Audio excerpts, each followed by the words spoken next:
Okay, so I get asked this question a lot. Jack, what do you think about solar panels? And this is something I got to talk about. I've got to walk you through how to win with solar panels and how you will lose. There's a lot of ways to lose with solar panels, and it's not what you think. So in this video, I'm going to talk about my thoughts as a real estate agent, seeing how solar panels play out at the closing table and kind of what buyers are saying when they go to buy your property or what your clients are saying when they go to sell the property, some of the problems they're having. And it's going to be different from different parts of the country, but this is what I've been seeing, and I want to walk you through this. And so you don't run into these troubles too. I got my cup of coffee, my house is paid for, and Jack's got his opinions. And I got to let y'all know my opinions so that way, everybody can learn from others' mistakes. I'm going out on a big limb saying this stuff because they're probably going to run me out of town for saying this, but you know what? I'm very upfront and honest with the things I got to say, and that's what we're going to talk about. I got my cup of coffee, and we're going to talk about solar panels. Sit back, relax, and put your tray table in the upright position. I got my opinions. And the things I've talked about on this channel are things that have actually happened to me. As a real estate agent, somebody out there doing deals and actually working at one of the top brokerages in Pensacola. I mean, I'm talking to some of the best real estate agents on the Gulf Coast every day, and the things I talk about on this channel are those things. Like real things, not some data point on the internet, but my unfiltered opinion. You know, when Jack's got opinions, he says stuff. A lot of times it gets me in trouble, but I want to make sure y'all get the information you need to hear. And it's right here on this channel. Whatever Jack's got to say at that moment or whatever he's doing at that time. So you might be wondering, are they a good idea or are they a bad idea? Well, it depends. So I'm going to tell you how to win with them, tell you how to lose with them, big time. So I see this frustration over and over and over again. And if you ask any real estate agent worth their salt what they think about solar panels, they will tell you, you will see like this vein pop up on the side of their head because of the stress they've caused them over the years. But most of them won't say this. And I feel like this has got to be said. And I've been talking to real estate agents for like the last week about this, their opinions. This stuff needs to be said. And the biggest thing a lot of people are missing, and I'll talk about that at the end. So I'm going to walk you through how to win, how to lose, and my opinion at the end of this video if you stick around. So if you're trying to buy solar panels, you're playing the long game. You're saying, hey, I'm probably going to live here a long time. I'm going to, the break-even point's like 7 to 8 years. I'm going to have a lower electrical bill, and I can get some tax credits for it. And that's great. I think that's a great idea. But here's how this usually plays down. So there's 4 ways to own solar panels. The first one is cash. You pay for it all up front. You get all the tax credits and all the incentives. And you're playing the game as, hey, you know what? I'm staying here a long time. I am going to just sit back and stop worrying about so much of the power bill. Okay. The second one is a lease. It's where you put a second mortgage on your house, take a home equity line of credit or a personal loan out, and you buy these solar panels. And I've been seeing solar panels put on houses $50,000, $60,000, $70,000 for these solar panels. And you're saying, okay, it's going to take me 7 to 8 years to break even. I got to pay a note of 6%. Now, with interest rates what they've been, you're going to be looking at 8%, 9%. Okay, they're going up. Comment down below on the terms on your solar panels if you have them. But this second mortgage, this loan is going to come back to haunt you, and I'm going to talk about that later. It's definitely coming back to haunt you, and I think it's like something that is going to be another issue for foreclosure down the road for some people. The next one is a lease. A lease is basically you're allowing a company to come in and put these things on your roof, and they collect the incentives. You pay them monthly. You get a cheaper, more electrical bill, and you move on with life. One thing a lot of people aren't asking about these is that what does the fine print say when the lease is up? What are they going to take the solar panels back? Are they going to fix your roof? Or what happens if you can't pay them anymore? Are they going to lien your house? Most likely. And there's a lot of questions there of leasing them. Not to mention when you go sell the property, I'll talk about that in a minute, you're going to run into issues. And the next one is a power purchase agreement. I'll put that here. where you're basically making a financial arrangement with somebody else to come in, share the electric output with somebody else. Now that I've kind of explained the breakdown of how all the different ways you can own these things, anytime you are letting somebody else on your property and they have a financial interest in your property, you are setting yourself up for a situation where the ability for you to win goes down dramatically. Not to mention the ability for foreclosure or liens or any of that to start happening with your property. The next thing you got to think about is the weather. If you live in a part of the country where weather is an issue, you don't get a lot of sunny days, you get a lot of rain, like if you live in the Northeast, you get a lot of rain, a lot of cloud cover, you are not going to get the output that these solar panel and these solar contractors are saying you're going to get. Also, it depends on the quality of solar panels you get, and it also depends on the length of the lifespan of those solar panels. A lot of questions. Let's just think about it like fishing. Every year, you're going to get a different amount of days that you can actually use the panels. Some years are going to be wetter than others. Some are going to have more cloud cover than others. So the output is going to fluctuate. And you've got to really take this into account when you're thinking of how much am I going to get every year. It's not going to be the same. Some years it's going to be higher, some years it's going to be lower. So when you're doing your numbers on this stuff, you've got to basically take in for account that you're going to have more maintenance than you think, which nobody tends to like factor in maintenance. On a house, just the maintenance number on a normal house is $1 per square foot per year, okay? And that's factoring in everything. The electrical provider you just put on your roof is going to need servicing. And that's what's in some of these leases and some of these contracts with the solar providers is, are they going to warranty the panels the way that you think they are? What is the diminishing return on the solar panel? Is it going to be after 5 years you're only getting 95% of the power you thought? 10 years, 90, 20 years, 80, or somewhere in between? And are they going to come and fix them? Now, we're getting to the meat and potatoes of what I want to say here. Everybody is forgetting homeowners insurance, okay? And I did an entire video about a week ago about how homeowners insurance is about to drastically change real estate, especially in the state of Florida, Gulf Coast, anywhere where hurricanes and natural disasters. We're also talking tornadoes. We're talking places where there's a lot of hail. There's a lot of things that can happen to these solar panels that you are adding one more thing to your homeowner's insurance. Here on the Gulf Coast, your 4-point, your roof, your electrical system, your AC, and your plumbing, if those are not strong, you will not get insurance or it'll be astronomical. Not an insurance agent, I'm just telling you the way it is. When you put that big panel on your roof, you're putting a bunch of tiny holes into the decking and the rafters and everything is up there, and you are exponentially increasing the probability of a claim on your roof, okay? And not to mention, if you put solar panels on an old roof here in the state of Florida, as of right now, if your roof is over 15 years old, your insurance company is going to make you replace that roof. And if you've got those solar panels you just put on there, up there, you're going to pay that roofer or that solar panel company quite a bit to take them all off. That roofer put them all on and then put them back on, put the roof on and then take those solar panels and put them back on. Okay. Not to mention they are a kite in the middle of a hurricane. They are going to wiggle and stretch and push and pop on your roof in the middle of one of the biggest rainstorms you're going to experience in your entire life. If you've ever been through a hurricane, you know what I'm talking about. Not to mention, I think, and I've been saying this, the insurance companies are going to come out with a 5th point or something along those lines where they are going to check the wiring of everything that is installed up there. They're going to check your permit for everything that's been installed up there.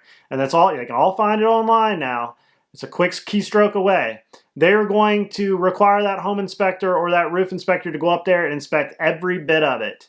The maintenance is going to have to be kept up on those things because they're in the sun. All the wiring and everything that's come out of it is going, like the way it's put into your panel box, that's all going to be inspected. It is going to raise your insurance. Okay?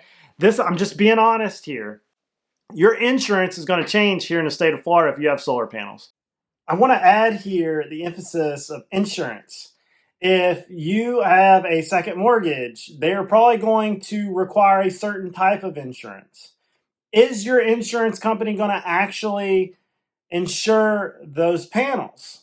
They might say, yeah, they can be up there, but are they going to pay for the cost of replacement? Hail damage, wind damage, tornadoes, hurricanes, freeze, whatever might hurt those things, a bird falling from the sky, somebody shooting across the pasture and the bullet hits the top of the, the solar panels. This stuff happens.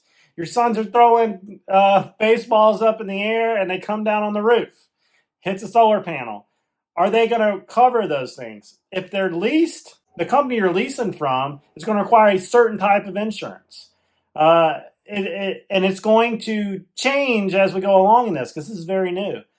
All these things are going to be added expenses on top. And they're also going to be a thing that is just going to complicate this whole idea. Is this economically feasible for your family? Now, let's say you installed them at year 5 on your roof, and we're at 15, and we're almost at termination life of the panels, or we're getting close. You need a new roof, and you're putting old solar panels back up on your roof. It's like this hopscotch game with your roof, because they have said a 30-year architectural shingle is not going to last you 30 years anymore. It's going to last you 15. How they changed that and got away with it, that's something I think the governor here in the state of Florida is going to have to come in and talk about, because they all ganged up on it at one time and said, this is the ruling across the board. And there's plenty of roofs out there that can last longer than 15. But if you have a loan, you need a loan to close, and you have to bind insurance to close, you have to go by the rules of what these insurance companies are saying. And your insurance is going to change. Just be prepared for that. And it's probably the number 2 concern of putting solar panels on your roof. So you might be saying, Jack, how do I win then? And I'm like, okay, here's how you win. To get around the homeowner's insurance problem, for the most part, don't put them on your roof. If you have a shed out back, put them on the shed. If you can build a standalone or a rack, or put them on the side of a hill or something like that, do that. Don't put them on your most valuable thing you have that protects everything in your house, the roof. Don't put them up there. I tell everybody, just put them out there away from the house, or put them along the side of the house where they're not touching. You know, one of the biggest things about building a porch on your house, don't build the porch that attaches to your house. Your insurance company is going to lose its mind.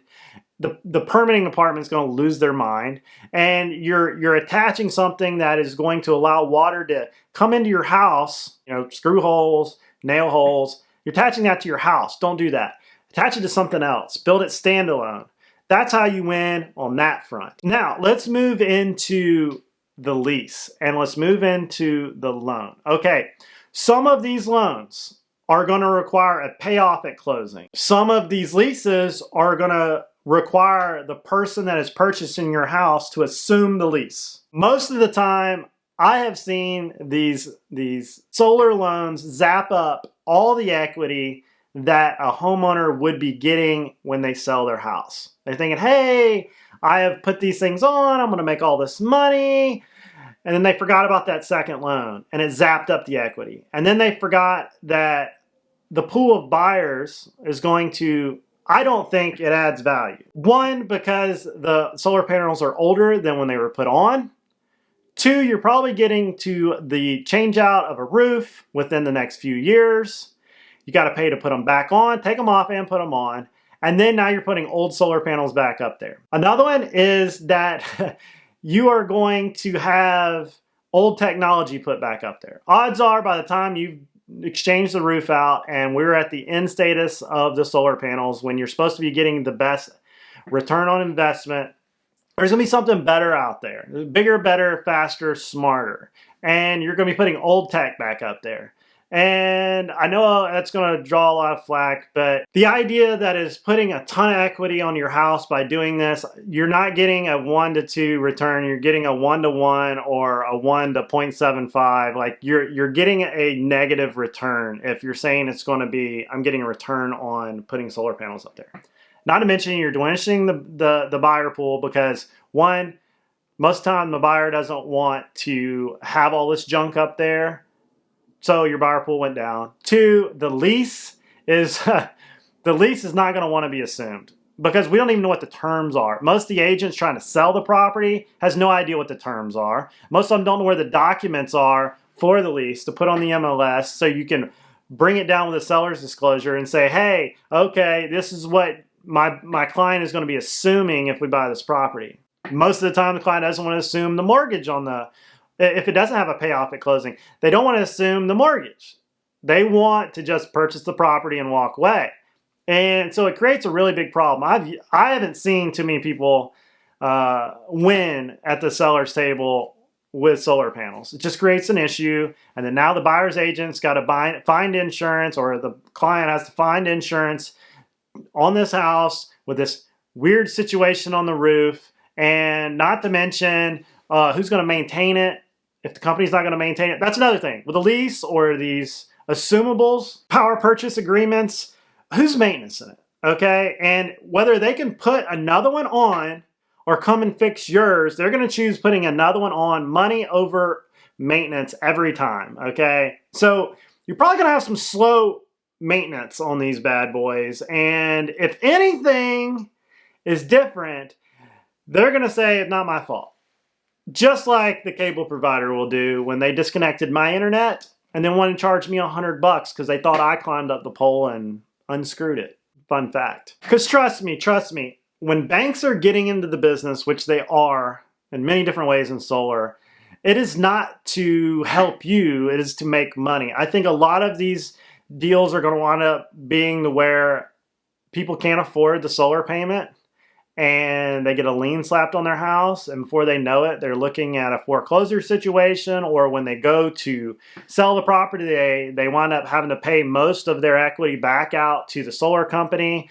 It is basically just a way to play money on the backside and give out high interest loans that are going to be very interesting. These are not going to be 30-year mortgage fixed rate notes. These are going to get, as we go on, they're going to change. They're going to get more for making money. And which takes me into the next category is the tax incentives.